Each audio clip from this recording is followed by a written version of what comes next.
यदि आप लॉ पढ़ना चाहते हैं तो कहीं और क्यों जाना। हमारे ऐप को डाउनलोड करें और लॉ पढ़ें। नमस्ते सदावत्सले मातृभूमि। आज हम लोग का विषय चीन को लेकर है। और चीन जिस प्रकार से हम सब जान रहे हैं कि गलवान का जो प्रकरण पूरा सामने आया और गलवान के बाद पैंगोंग लेक में जिस प्रकार हम लोगों ने उनका रिटेलिएशन किया और सैनिकों की झड़प हुई और चीन को बैकफुट पर जाना पड़ा। विश्व समुदाय उनके पीछे पड़ा। विश्व समुदाय में भारत सरकार ने अपनी बात को रखा और अपनी बात को रखने का परिणाम ये निकला कि पूरे विश्व को हम ये कन्विंस करने में सफल हो गए कि इस संसार में चीन जो करना चाहता है, जिस प्रकार से वो अपनी विस्तारवादी की नीति अपना रहा है और पिछले 70 वर्ष में 1950 से लेकर उसने अभी तक जो विस्तार की नीति अपनाई है और 60% भूभाग अपना बढ़ाया है, वो भारत के रहते हुए सफल होने वाला नहीं है। भारत के रहते हुए वो आगे बढ़ने वाला नहीं है। ये बात बिल्कुल जगजाहिर हो गई। हालांकि डोनाल्ड ट्रंप ने प्रेसिडेंट रहते हुए हमारी बड़ी सहायता की और उन्होंने चीन के ऊपर प्रेशर बनाने में हमारी तरफ से एक बड़ी भूमिका निभाई। जो बाइडेन भी इस प्रकार की भूमिका निभाने के लिए तैयार हैं और उनके जिस प्रकार से स्टेटमेंट आ रहे हैं वो भी काबिल तारीफ हैं, क्योंकि मैंने बार बार कहा है कि अमेरिका कोई ऐसा नहीं है कि प्रेसिडेंट के बदलने से उनकी पॉलिसी बदल जाती। प्रेसिडेंट केवल उस पॉलिसी को जो व्हाइट हाउस ने तय की हुई है उस पॉलिसी को कैसे इम्प्लीमेंटेशन में लाएगा, ये उसका तरीका है कि वो अपनी रिपब्लिकन पार्टी या डेमोक्रेट हैं तो डेमोक्रेट पार्टी अपने वोट बैंक को सिक्योर करते हुए वो पॉलिसी को कैसे इम्प्लीमेंट करते हैं। इस बात के लिए अमेरिका का प्रेसिडेंट अपने हिसाब से तय करता है। खैर, अभी ग्लोबल टाइम्स में जो सूचनाएं छपी, कल की ग्लोबल टाइम्स की, आज की ग्लोबल टाइम्स की जो सूचनाएं हैं या जो न्यूज़ है, वो चीन की घबराहट को बिल्कुल साफ दिखाई दे रहा है। हम सब जानते हैं कि ग्लोबल टाइम्स चीन का एक मुखपत्र है और चीन की कोई भी बात चीन को जो कहनी होती है, उनके जो थिंक टैंक्स हैं वो अगर कोई बात कहते हैं तो वो ग्लोबल टाइम्स को अपनी सूचनाएं देते हैं और ग्लोबल टाइम्स संसार को बताता है कि चीन कैसे सोचता है। अभी नेपाल को और श्रीलंका को लेकर हम सब जान रहे हैं कि पिछले 20 वर्ष में, मैं कहूँ या उससे ज़्यादा वर्षों में, नेपाल और श्रीलंका का जो स्थान भारत में हुआ करता था, या जो भारत का स्थान नेपाल और नेपाल, श्रीलंका, मालदीव, बांग्लादेश, इनमें हुआ करता था, और वो स्थान अब इस समय नहीं है। हमको उनका विश्वास पुनः बहाल करना पड़ेगा। चीन ने उनको ये समझा दिया कि भारत एक बड़ा देश है और बड़ा देश होने के नाते चूंकि नेपाल कभी न कभी भारत का ही अभिन्न अंग तरह का रहा है, या श्रीलंका भी इसी हिंद महासागर के हिस्से रहे हैं और इंडियन कॉन्टिनेंट का हिस्सा रहा है, इसलिए ऐसा ना हो कि भारत अपना विस्तार करते हुए चीन और श्रीलंका, मालदीव, मॉरिशस, इनको पुनः अपने कब्जे में ले ले। इसलिए चीन ने उनको इस प्रकार से समझाना शुरू किया। उन्होंने अपनी जो कम्युनिस्ट पार्टियां हैं या जो कम्युनिस्ट फिलॉसफी है वो बढ़ाने की कोशिश की। हालांकि कम्युनिस्ट फिलॉसफी उन्होंने भारत में भी बढ़ाने की कोशिश की और भारत में जो कम्युनिस्ट फिलॉसफी उन्होंने बढ़ाई उस फिलॉसफी को भारत ने सिरे से नकार दिया। हालांकि उनके कुछ अंग जीवित रहते हैं, जैसे जेएनयू में जीवित रहते हैं, एएमयू में जीवित रहते हैं, जादवपुर यूनिवर्सिटी में जीवित हैं।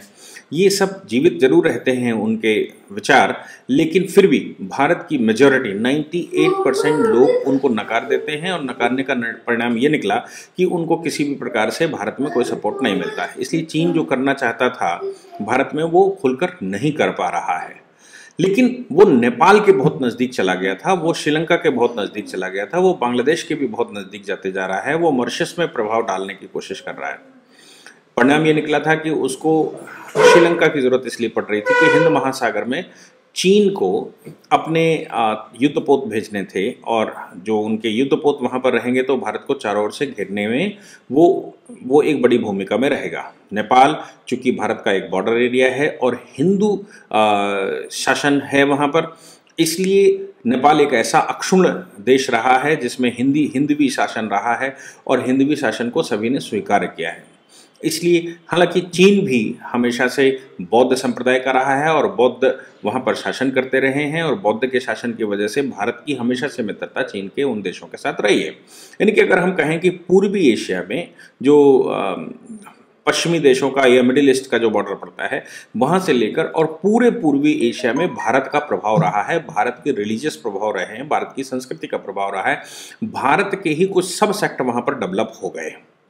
तो ठीक ठाक चलता रहा, लेकिन कम्युनिस्टों के आने के बाद चूंकि उन्होंने रिलीजियस फिलॉसफी को ही जन्म से जड़ से खारिज कर दिया, उन्होंने बुद्धिस्ट फिलॉसफी को जड़ से खारिज कर दिया, इसलिए भारत के साथ कन्फ्लिक्ट होना स्वाभाविक था और हम उसको समझ नहीं पाए। लेकिन आज नेपाल में जिस प्रकार से भारत के रक्षा मंत्री, भारत के रक्षा सचिव और भारत के सेनाध्यक्ष वहाँ पर विजिट कर रहे हैं, और उधर श्रीलंका में भारत के national security adviser Ajit Doval वहाँ पर कुछ त्रिपक्षीय वार्ताओं के लिए दोनों कंट्रियों में बात करने की कोशिश कर रहे हैं। चीन के चंगुल से, जो चीन वहाँ पर उल्टा सीधा समझाकर वहाँ पर बैठ गया था, उस चीन के चंगुल से इन दोनों देशों को बाहर करने का प्रयास चल रहा है। भारत सरकार इस समय ये कोशिश कर रही है कि जो हमारे कंट्रीज़, जो हमारे प्रोटेक्टोरेट स्टेट हुआ करते थे, वो कंट्री चीन के नज़दीक चले गए, चीन के भड़कावे में चीन के नज़दीक चले गए, क्या वो चीन से वापस हमारे खेमे में आ सकते हैं? जैसे मैंने कहा कि ख़ास तौर से 2004 से लेकर 2014 तक की जो सरकारें बैठी, उन्होंने इन नेवर कंट्रीज़ के ऊपर बहुत ध्यान नहीं दिया और नतीजा निकला कि ये नेवर कंट्री चीन के खेमे में जाते चले गए, हमारे लिए समस्याएं खड़ी की। और चीन जो आज आंख दिखाने की कोशिश लगातार कर रहा है, उसका ये मानना है कि उसने भारत को चारों ओर से घेर रखा है। हालांकि इस बात की चिंताएं देश में सभी लोग पहले से करते आए, लेकिन अब नेपाल ने जिस प्रकार से भारत के जो मिलिट्री हेड हैं नरवणे जी, या हम कहें कि जो सेना प्रमुख हैं, सेना प्रमुख को मानक उपाधि दी। मैं आपको बता दूं कि चूंकि नेपाल एक प्रोटेक्टोरेट स्टेट है, था हमेशा से प्रोटेक्टोरेट स्टेट रहा। मैं आपको बता दूं कौन कौन प्रोटेक्टोरेट स्टेट रहे हैं। जैसे तिब्बत हमारा प्रोटेक्टोरेट स्टेट रहा है, नेपाल प्रोटेक्टोरेट स्टेट रहा है, सिक्किम प्रोटेक्टोरेट स्टेट रहा है, भूटान आज भी प्रोटेक्टोरेट स्टेट है, श्रीलंका प्रोटेक्टोरेट स्टेट रहा है, मालदीव प्रोटेक्टोरेट स्टेट रहा है, मॉरिशस प्रोटेक्टोरेट स्टेट रहा है। अब बात ये आती है कि प्रोटेक्टोरेट स्टेट कौन से होते हैं। प्रोटेक्टोरेट स्टेट वो होते हैं जिनमें कोई भी कंट्री उनके साथ एक समझौता कर लेता है या तो अंडरस्टैंडिंग बना लेता है कि तुम्हारी सीमाओं की सुरक्षा हम करेंगे और बाकी आप स्वायत्त हैं। तो ऑटोनोमस एरिया ऑफ कंट्री को प्रोटेक्टोरेट स्टेट कहते हैं। तो ये सारे ऑटोनोमस एरिया रहे हैं, लेकिन इनकी रक्षा की जिम्मेवारी भारत सरकार ने अपने हाथ में लेकर रखी थी। भूटान में हम अभी भी देख सकते हैं कि उसी प्रकार का है, और सिक्किम में भी ऐसा ही था और तिब्बत में भी ऐसा ही था। लेकिन तिब्बत में हमने भूमिका वो प्ले नहीं की, नतीजा निकला कि तिब्बत को चीन ने कब्जा कर लिया। अब आज की सवाल ये है कि नेपाल क्या हमारे प्रोटेक्टोरेट स्टेट की तरह वापस आ सकता है? तो प्रोटेक्टोरेट स्टेट की एक फिलॉसफी रहती है, वो फिलॉसफी ये रहती है कि हमारे रक्षा मंत्री को, हमारे रक्षा जो आर्मी चीफ हैं, हमारे रक्षा प्रमुख को वो वहाँ एक मानक उपाधि देकर अपना रक्षा चीफ घोषित करते हैं और उसकी ताजपोशी करते हैं। और दोनों स्टेट ऐसे करके, दोनों कंट्री इस प्रकार से एक दूसरे के यहाँ मानक उपाधि रखते हैं। ये मानक उपाधि ये सिद्ध करती है कि हम दोनों में कोई फर्क नहीं है। जिस समय कोई विदेशी आक्रांता आएगा, हम सारे मिलकर उसके खिलाफ खड़े होंगे। तो भारत के जो डिफेंस वो रक्षा चीफ हैं या जो मिलिट्री हेड हैं, उनकी अभी पीछे हमने देखा होगा कि पिछले महीने ताजपोशी वहाँ पर की गई, क्योंकि अभी नरवणे जी का अपॉइंटमेंट यहाँ पर हुआ है और अपॉइंटमेंट होने के बाद जो समय बीता, उस समय के साथ जैसे ही रक्षा का यहाँ पर आर्मी चीफ घोषित होता है, उसको नेपाल में बुलाकर उसकी ताजपोशी की जाती है। और नेपाल में अगर कोई नया डिफेंस स्टाफ तैयार होगा तो उसकी ताजपोशी भारत सरकार अपने यहाँ करती है और अपने यहाँ का भी उसको चीफ घोषित करती है। वो मानक उपाधि होती है, रियलिटी में वो नहीं ऐसा करेगा, लेकिन अमानक उपाधि होती है। इसके अतिरिक्त नेपाल की सेना की जो ट्रेनिंग है वो शुरू से भारत में होती आई, ये जन्म जन्मांतर से चलता आ रहा है। तो नेपाल की जो सेना है उसकी ट्रेनिंग भारत में होती आई है। अब चूंकि कम्युनिस्ट शासन वहां पर बैठ गया है, प्रचंड के नेतृत्व में पहले बैठा, और अभी हम देख रहे हैं ओली किस प्रकार से भारत के विरुद्ध बोलने की कोशिश कर रहे हैं, तो वो चीन के नज़दीक चला गया। चीन ने बहुत सारा उनको धन दिया, धन देकर उनको परचेज किया और अपनी दूषित विचारधारा वहाँ पर प्रसारित की।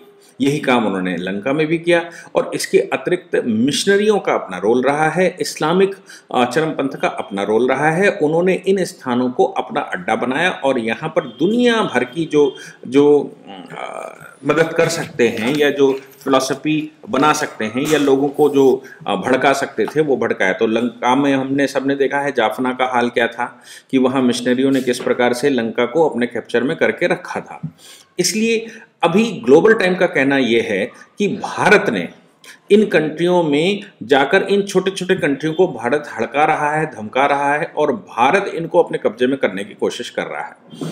शायद चीन के ग्लोबल टाइम्स को ये पता नहीं होगा कि ये सारे कंट्री भारत के शुरू से भारत के प्रोटेक्टोरेट स्टेट रहे हैं और भारत के प्रोटेक्टोरेट स्टेट रहने की वजह से इन कंट्रियों की डिफेंस की जिम्मेदारी भारत सरकार की सदैव से रही है। ये सनातन काल से चला आ रहा है। इसीलिए इस पूरे महाद्वीप में हिंद उपखंड में या हम कहें कि भारतीय उपमहाद्वीप में ये जो पूरा का पूरा एरिया है इसकी डिफेंस की जिम्मेदारी भारत सरकार की रही है। चाहे ये पूरा एरिया एक रहा हो या फिर इसमें कहीं ना कहीं किसी न किसी प्रकार से कुछ ऑटोनॉमस क्षेत्र बनाए जाते रहे हो। मैं आपको बता दूं कि जो एंशिएंट टाइम पर हमारी फिलॉसफी हुआ करती थी वहां एक केंद्र की सत्ता होती थी और बाकी के जो ये अगल बगल के छोटे छोटे स्टेट्स होते थे इनमें राजा बैठते थे, स्वायत्त होते थे, लेकिन डिफेंस के मामले में उस केंद्रीय सत्ता के पास पूरी पावर हुआ करती थी। जैसे अगर हम घनानंद की बात करें, मगध साम्राज्य की बात करें तो मगध हेड था और फिर जो सीमांत क्षेत्र थे इन पर अगर यवनों का हमला होगा या किसी और का हमला होगा तो फिर मगध को नेतृत्व करना चाहिए। मगध अगर नेतृत्व नहीं करेगा तो भारतीय भूमि उसको बदल देगी और नए चंद्रगुप्त को बिठा देगी जो जिम्मेवारी लेगा कि इस पूरे भारतीय उपमहाद्वीप में कहीं भी अगर कोई डिस्टर्बेंस होता है तो भारत की केंद्रीय सत्ता जो भी रहेगी वो केंद्रीय सत्ता उसकी मदद करेगी, वो केंद्रीय सत्ता भारत को अक्षुण्ण रखेगी, भारत के इन भूभागों को अक्षुण्ण रखेगी। इस फिलॉसफी को ध्यान में रखते हुए ही तिब्बत चूंकि हमारे हाथ से निकल ही चुका है, चीन के कब्जे में जा चुका है, लेकिन अब हमारा प्रयास ये रहता है कि कहीं नेपाल, श्रीलंका भी हमारे हाथ से इस प्रकार न निकल जाए और कहीं ऐसा ना हो कि चीन उनको भी हड़प ले और चीन की दूषित निगाहें नेपाल में तो 100% है। पीछे बहुत सारी न्यूज़ें आई जिसमें ये पता लगा कि नेपाल का बहुत बड़ा भूभाग, बहुत सारे गांव चीन ने कब्जे में करके रखे हैं और श्रीलंका में वो जिस प्रकार से ट्रेड एग्रीमेंट कर रहे हैं और जिस प्रकार से वो वहाँ डिफेंस की सप्लाई कर रहे हैं या सिक्योरिटी के इक्विपमेंट सप्लाई कर रहे हैं, भारत को उस पर ध्यान देना स्वाभाविक था। हालांकि मैंने जैसे कहा 2004 से लेकर 2014 तक की सरकारों ने इस पर बिल्कुल भी ध्यान नहीं दिया।